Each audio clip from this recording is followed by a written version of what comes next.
All right.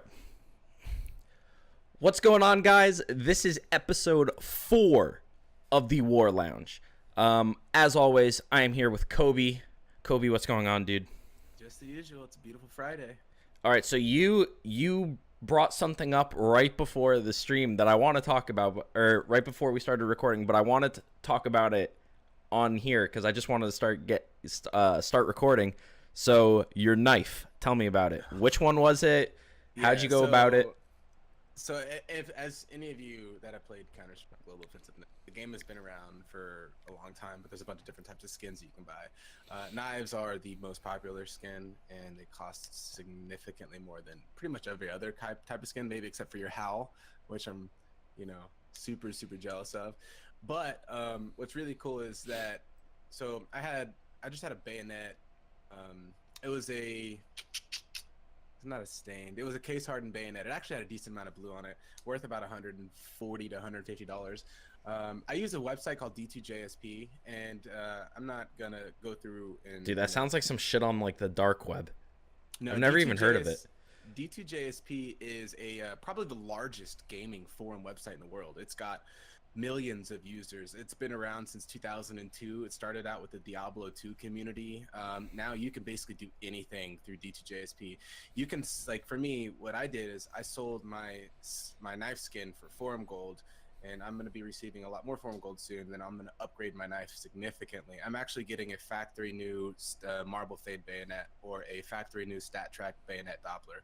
So I'm not leading you on here for the viewers. I'm asking for myself. So you sold it for virtual currency, right? Yep, Like there. virtual currency. Okay, cool. That is utilized. You can use this virtual currency through any game. So there's sub forums for basically everything. World of Warcraft. If you hoard like 100,000. Okay. You can sell it for a ratio of D2JSP forum gold, and then you can use that to buy things like the Steam market, for instance. Most people use CS:GO or Steam Analyst as a pricing mechanism, and it's usually a 1 to 90 ratio. So 90 forum gold equals $1 in terms of the Steam Analyst. So if you have, like for me, I have 14,000 forum gold. That's typically about $140 worth of digital currency, and I'm getting another 15,000 here soon. What's really weird about this though, and how I do it, is originally, again, I'm not going to condone betting or anything, but what I did was in 2008, I helped establish one of the betting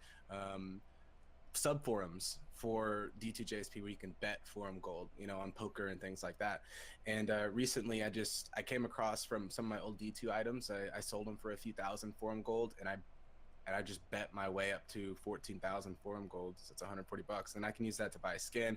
I sold my other skin, which I will be getting that currency in probably another week or so, and once that's done, I'll be able to buy another bayonet or whatever I want to do. Which is really cool. So there's other websites for selling your stuff from CS:GO skins. Some of them use a system that allows you to sell the knife for actual depositable cash. Yeah. So the tricky part with those sites is that you get the cash, but the knives don't have the knives don't have the same value. Yeah. So for example, I know that my knife, which goes for like $350 on the Steam marketplace, would only sell for like in the high 200s on there, just because that's actual cash that I could then put in my actual bank account, and it's real money. So on that site, do you notice a value difference, or are the knife values pretty accurate to like the Steam marketplace value? No, actually, so we don't use Steam Market realistically. I mean, you can use whatever you want, right? If you have one knife, like right now, for instance, there's a guy on the forums that is selling. Give me 1 second. I will find it. He is selling. It's a butterfly knife, and find the actual thing. It's ridiculous. Oh, the butterfly knife. It's a Doppler Phase 4, factory new. It's got a float of 0.02, which means it's extremely close to perfect. The current offer on that is like 54,000 forum gold, which is $540 if you do a Okay. 1-to-100 ratio. Most people use CS:GO Analyst or Steam Analyst as a metric of understanding what the actual skins are worth, And so which knife did you have again? You have I the have a factory Bowie. new Bowie Slaughter. Bowie Slaughter factory new. Give me 1 second. I'll pull up your current or your Steam Analyst thing.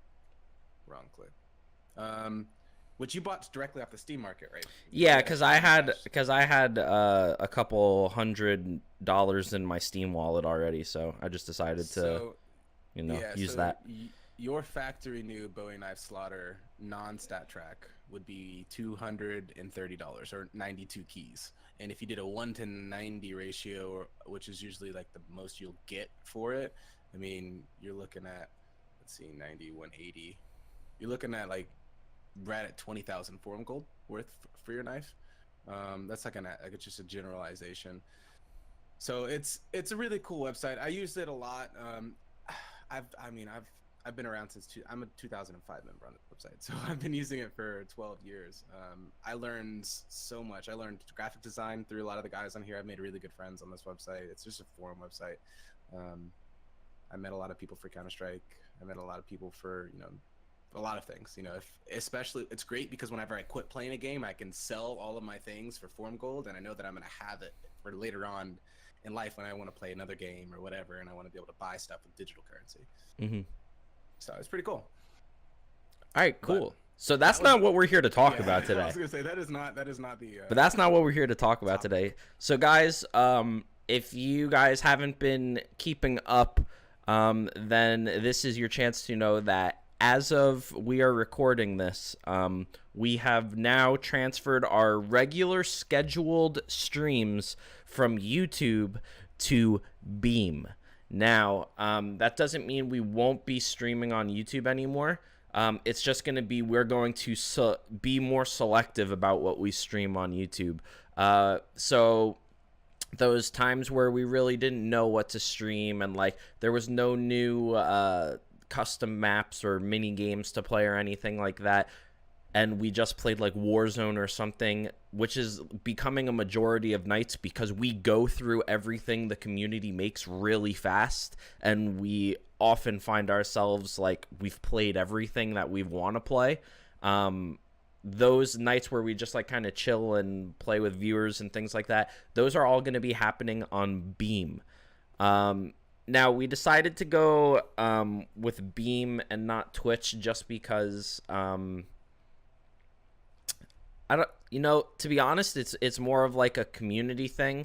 The Beam community is a lot more tight knit right now, and we feel more comfortable getting in on the, as it's rising before it gets to like that level of like Twitch where everything is huge and like, the big guys stay big and the small guys stay small. So we see it as an opportunity for growth, not only for our streams, but for like our viewer base as a whole. And that's pretty much it. We've moved to Beam.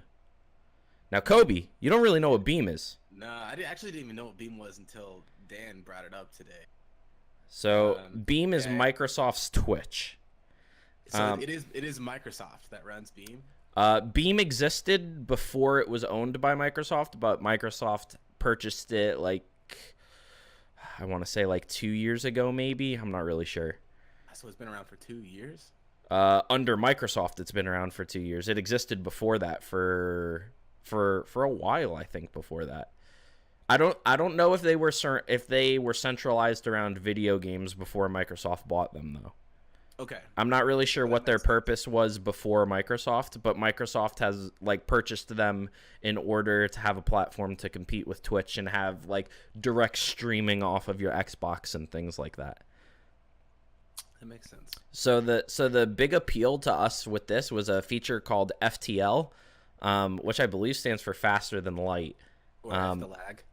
Or F the lag. That's a good one, too. That's a good one. Because that's pretty much what it is. It allows us to stream with less than a second of delay between when things happen and when the viewer sees it. So if you go to any Beam chat right now that like shows the chat on the screen and you type something in, it will take less than a second for you to see your chat come up on the screen. It is almost instantaneous. Let's test this out. And it's nuts, and like that's why we love it, and we chose to be on here. That interactivity is kind of like what we want to be all about when we do these Beam streams. So that was a really big draw point for us to go to come to Beam instead of go to Twitch. Cool. Yeah, and actually, it's one of the things that I've been thinking about for a while. I don't stream as of right now. Just because I mainly play for fun, but I have been putting together and working on my graphics design just out of fun, and I've put together a really nice streaming layout that I think I might end up trying out. The only thing is I need a new monitor for streaming and playing, so I think once that happens, I might start streaming. Maybe I'll give Beam a try. This looks pretty interesting. Beam is sweet. If you guys go to beam.pro, which is the website, I'm sure you can Google that, but beam.pro, it's actually got a really nice layout. It's got a good layout. The platform seems really solid. Yeah, Twitch. It's got I just like the way this website looks, and that sounds stupid, but like it's like a really intuitive UI, and like man, I don't know, I just like the way the site functions. It's like really like hands off. Actually going live on this website is not a hassle at all you need is the stream key. There's no like dashboard that you have to go to or anything like that.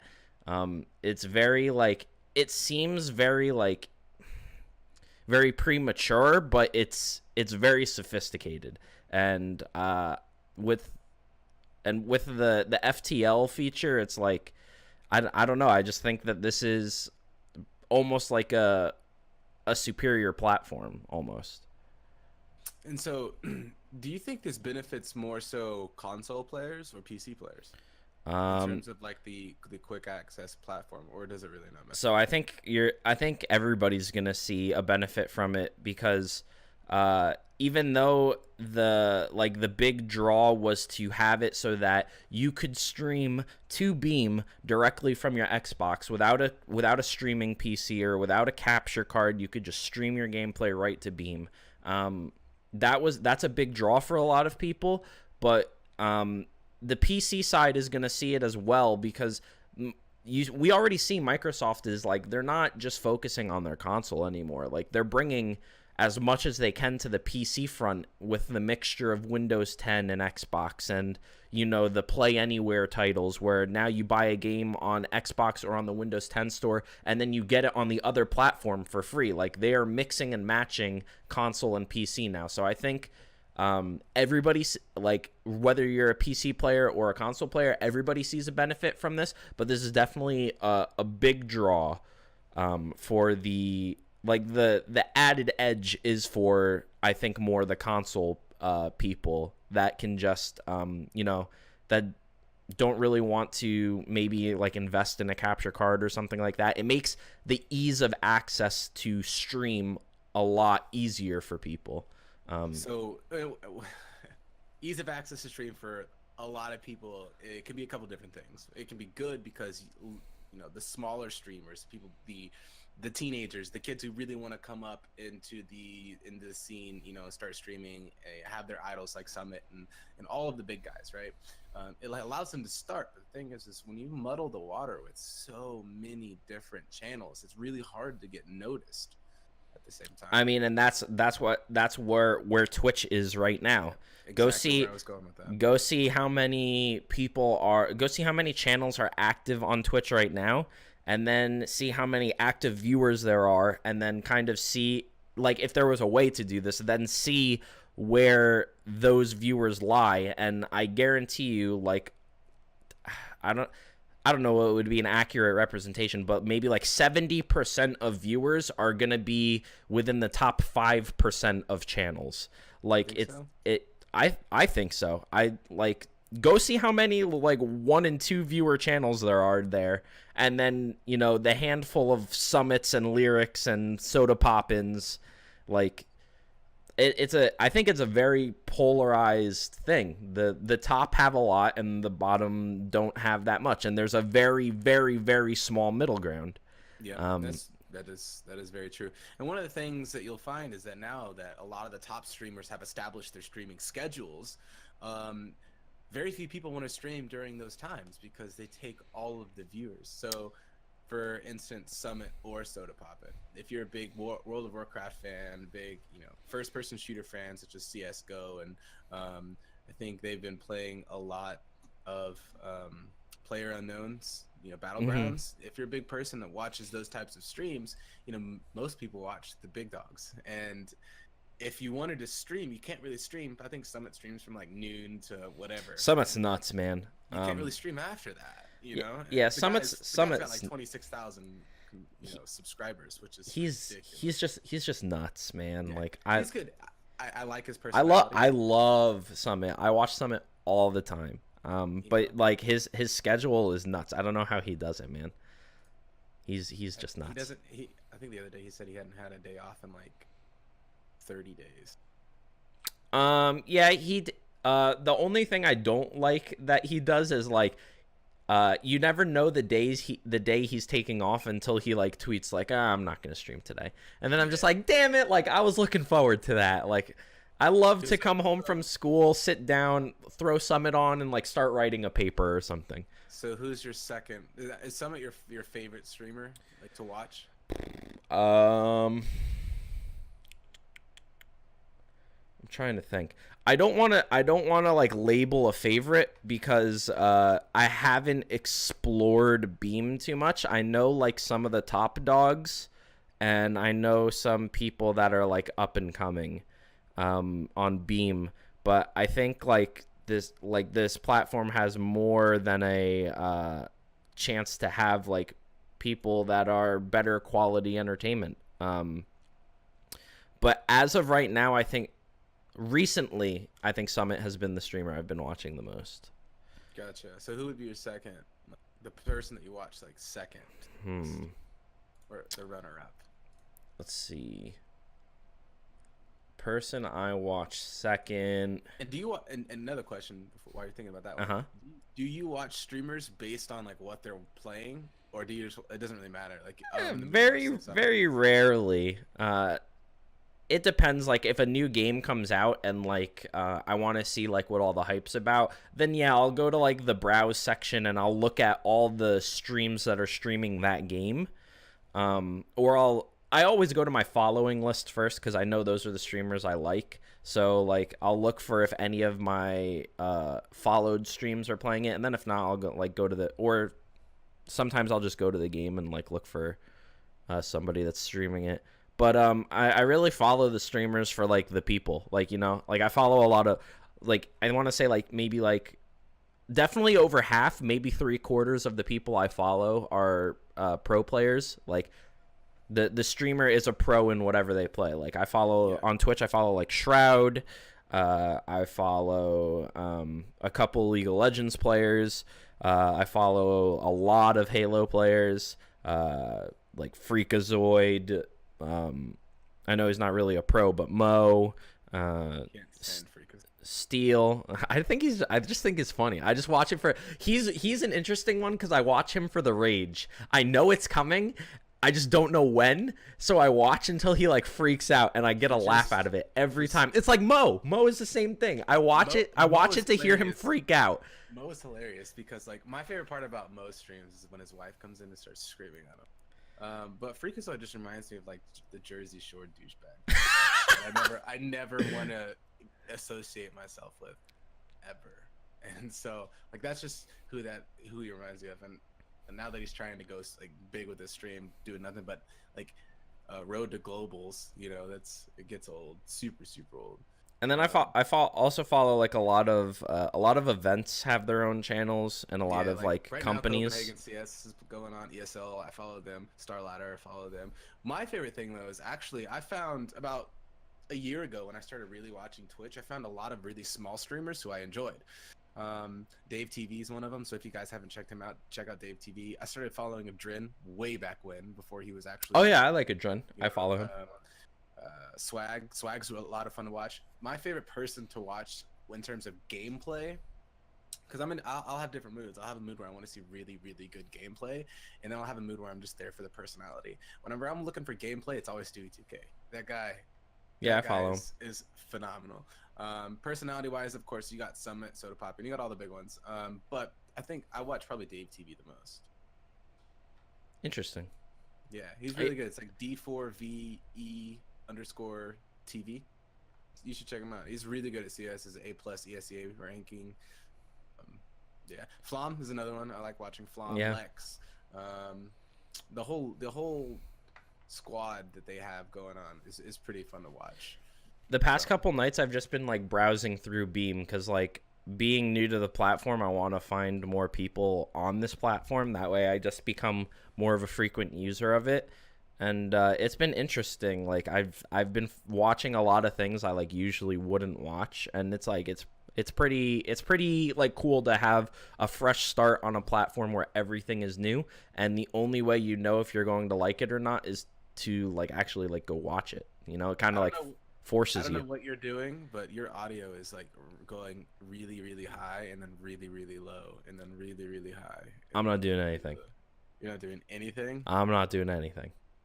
I'm having to adjust your volume in Discord. That's okay. Go ahead and talk. Okay. Much better. But like I was saying, like I've just been like browsing through Beam a lot, and it's been like really refreshing just to watch like a lot of stuff that like if I was on Twitch I wouldn't watch because I have like the streamers I like, and it's very rare for me to find something new on Twitch, but I find something new on Beam every time I'm on it.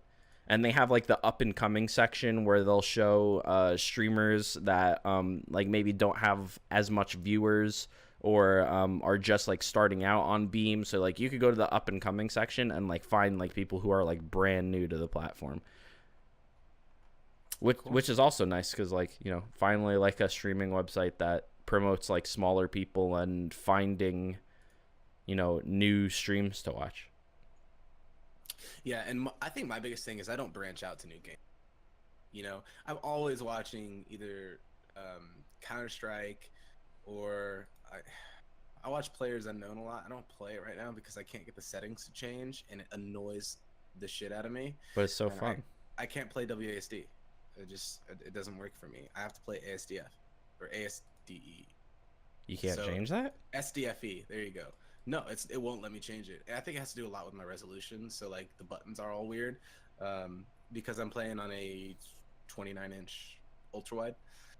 But yeah, I would like to play that. You know, I watch a lot of first-person shooters. I watch Halo, Call of Duty whenever there's big tournaments or events. Other than that, you know, I don't watch. I used to watch a lot of Diablo 1 or Diablo 2. I watch a lot of playthroughs whenever people that I know are doing like big playthroughs, or whenever I'm in the mood to do a playthrough of an older game. But that's about it. I mean, I guess I'll have to check out Beam and start looking at a lot of the smaller game types or games and all that other stuff. Yeah, dude, it's really interesting because like the biggest stream right now has 500 viewers, and it's the Monster Cat stream. Like, it's crazy. I listen to Monster Cat. I think whenever I turn my computer on, the first thing I do is twitch.tv/monster. Well, you should do beam.pro/monstercat because Beam has a system where if you don't have ad block on, which this is a fucking fantastic system, by the way. If you don't have ad block on and you watch streams, you get points, you get sparks onto your account, and then you can then spend those sparks on people's channels to make like sound cues come up and like either scare them, or like if somebody makes a play, like they'll have like you know, they'll have like sound effects for different situations, and you spend sparks to play that sound and the streamer hears it. So like some of them have ones that are, you know, they only cost like 100 sparks, and it's like you know, it's like the boom headshot guy, and like, you know, they make a sweet play and you spend 100 sparks and you hit that, and then everybody in the stream hears boom headshot. And or there's people that have ones that are like really expensive, like a couple of thousand sparks, but it's like a jump scare and it scares the shit out of them out of nowhere. Like they don't even see it coming, and it's great and it's funny, and it adds like a whole nother adds a whole nother interactivity to the platform, along with like the interactive games that they have. But that's like a whole different system. That is interesting because a lot of the big things that go on is whenever players run ads, especially if the majority of people have ad blocker on, they don't get the revenue Oh from yeah, that. they get cents. It's terrible. That's why like I feel bad watching Twitch. Like I'm the guy that has ad blocker, but I have certain domains whitelisted. Like I have Beam whitelisted, I have Twitch whitelisted, I have YouTube whitelisted because that's what I do. And I would like it if people had the same mindset and whitelisted my page. That way when they watch my stuff, they support me by, getting a 5-second pop-up ad or something like that. Like I feel like it's like a karma's not the right word, but it is like a karma thing. Like It's good to do, especially if you're looking to support the person that's providing you entertainment. and it's not even that. It's what I do. So how could I expect that from people if I myself don't even do it? It's almost like avoiding hypocrisy. It would be like watching this video and not liking it. Exactly. Or commenting how you feel about it. How does this video make you feel? Exactly. All right, next episode's a therapy episode. Leave your feelings in the comments. That's not going to happen. Well, if that does, I could go through and read some of them on video. Oh yeah, we'll just have a whole therapy Have session. some up likes. But yeah, awesome. So another big question I wanted to ask you. Yeah. Yeah. What's the Console question? versus PC. What about it? What about it? What about it? Which one do you think takes more skill? What? Where did this even come from? This wasn't planned.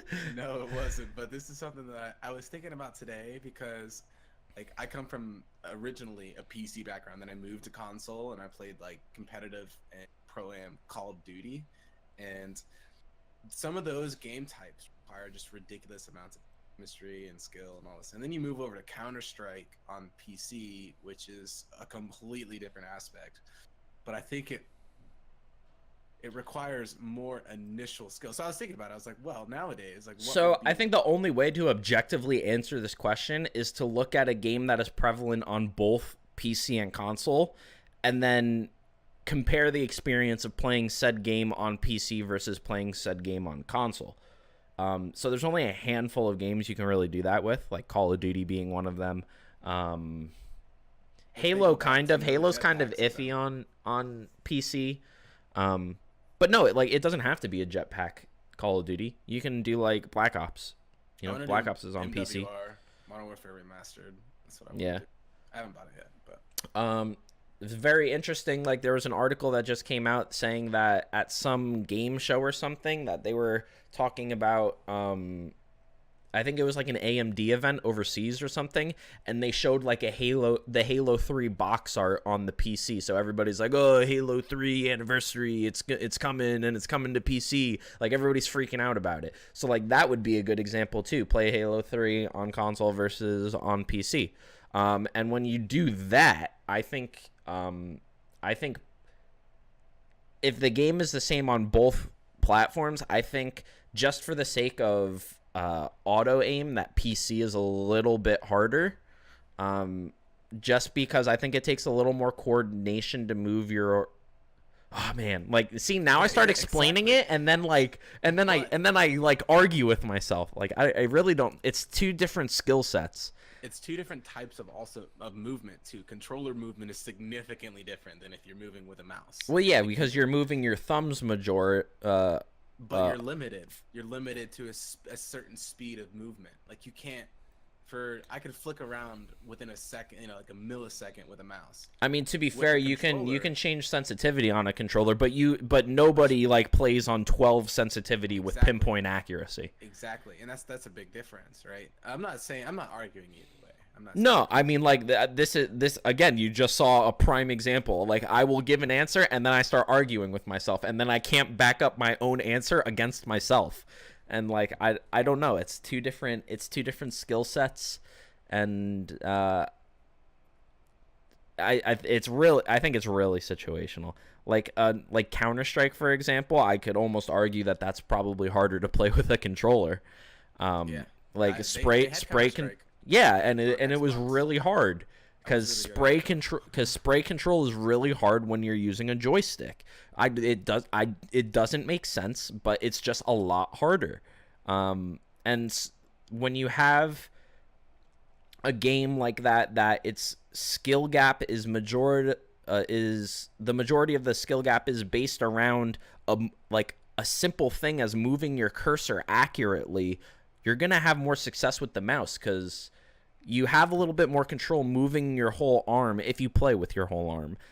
And if you don't play with your whole arm, you can adjust the sensitivity so however you do move, it benefits you. Like if you're a wrist player, bump up your DPI, put on raw input, bump up your sensitivity. Like you have so many more customization options with a mouse and keyboard. But console's kind of catching up there. They're putting in like dead zones now and acceleration and things like that. So console's getting better, but I still think you have more customization options with the PC, obviously. Cool. Well, that question really didn't get us anywhere. It was just a topic really to bring up. But I think that you kind of nailed it. It is a very different skill set. PC gaming versus console gaming. Sometimes you'll take a professional console gamer and put them on PC, and the mindset, which is really where it breaks down into, I guess, for me, and my original idea or my original thought about the whole console versus PC aspect was console players are phenomenal until you get up to the point where you have all of the game sense that you can have. And there are sometimes that, raw aim and raw skill is just ridiculous, on console. But the game sense, I think, has a way bigger part in it than raw skill at the highest levels, if that makes sense. Whereas PC, you can have a lot of game sense, but if your skill is not that great, you're not going to be near as good as what a console player would be. You see what I'm trying to say? Yeah, kinda. And it's not, it was just something I was thinking about. Anyways, so Beam is pretty interesting. Yeah, so you can find us on Beam. So it's beam.pro. Mine is beam.pro/WardogYTG. Green Skull is /Green Skull, and Minolta is /Minolta1034. So if you guys are keeping up with the mainstreamers, but haven't checked out Beam yet, that's where you're gonna find us a majority of the time now. So make sure you go snag your name on Beam and go ahead and follow the streams, and we will definitely catch you guys around there. We've actually been streaming on off days a lot more now too, because it's just so easy to hit the on button and just be live. So we've been like, a lot of the times when we would like play games like just off stream and hang out, like we're streaming a lot of that stuff now because we have Beam. So make sure you guys check that stuff out. Sounds good. Awesome. Well, I think that pretty much does it. That is it. What is it, episode 4? Episode 4. Awesome. Episode 2 just went live, by the way. Yep. So episode 3 is about to come out publicly. Live on YouTube. And what is it, my friend? That's Plug it. in. We're done, right? Well, are you gonna do your? I mean, I don't need plugs. People know where to find me. They're watching this on my YouTube. How close are you to your goal? 275 still. There's people to blame, but I'm not going to call them out because they were like, we're just going to switch our pledge over from the mainstreamers to yours. And I was like, cool, we'll get to the goal. We'll have our Netflix night. So I started planning it. They didn't do it. So there's people to blame, but I'm not going to call them out for it. Be grateful, my friend. Be grateful. I know. I'm just poking fun at them. Awesome. All right, cool. This was fun. Episode 4 is done. Thank you guys for everything. Stay tuned for episode 5, which we should be recording soon. And follow Dan at Wardog. You'll find his information this way. You're on my YouTube. How'd you get here? You can follow me here. Bye. See you.